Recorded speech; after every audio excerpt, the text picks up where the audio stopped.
All right, let's talk about something I think we've all felt. It's this deep, universal feeling that the Vietnamese have a beautiful word for, nỗi nhớ. It's that profound ache of longing.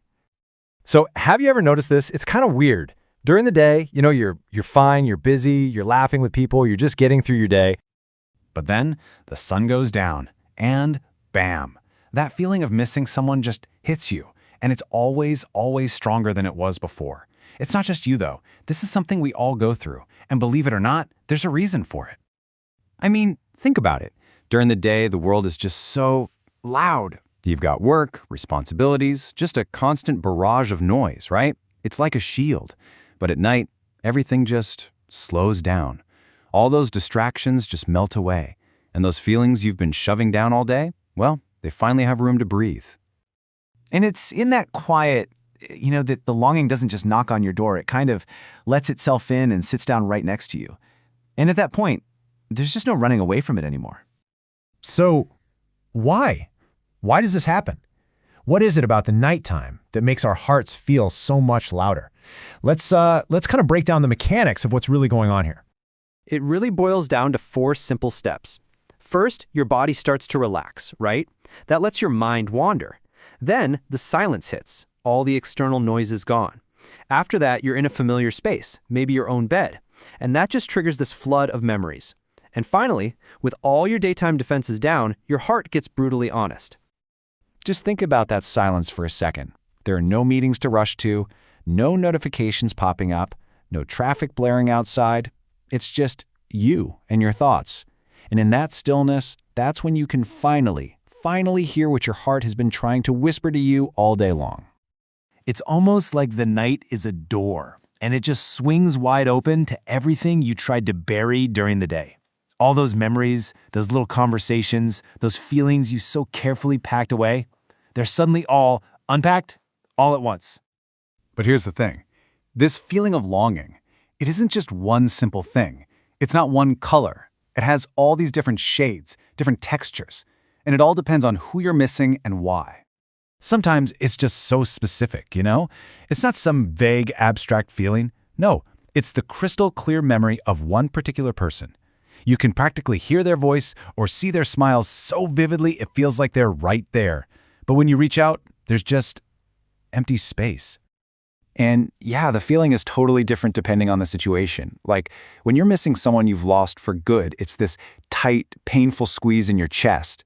But when you're missing someone you love who's just far away, that can actually be a warm feeling. It's a bittersweet kind of ache that can even make you smile. It reminds you you're alive. And then there's maybe the heaviest kind of all.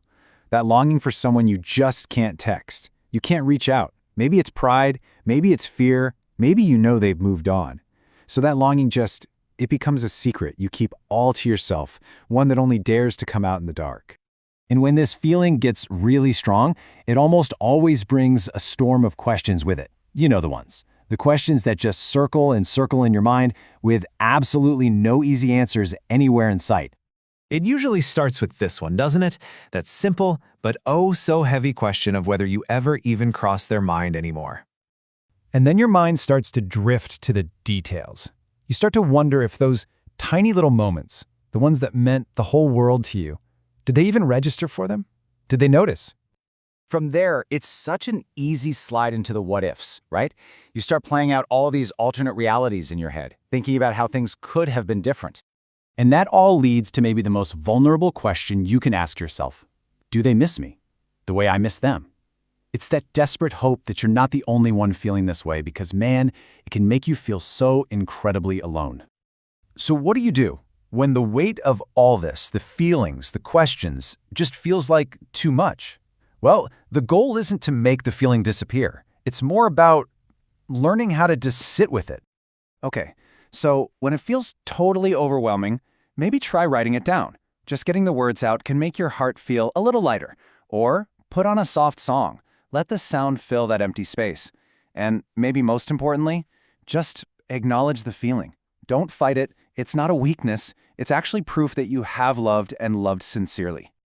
So yeah, don't be afraid of it. Just accept that it's there. Just know that the night makes it feel stronger, but that it won't last forever.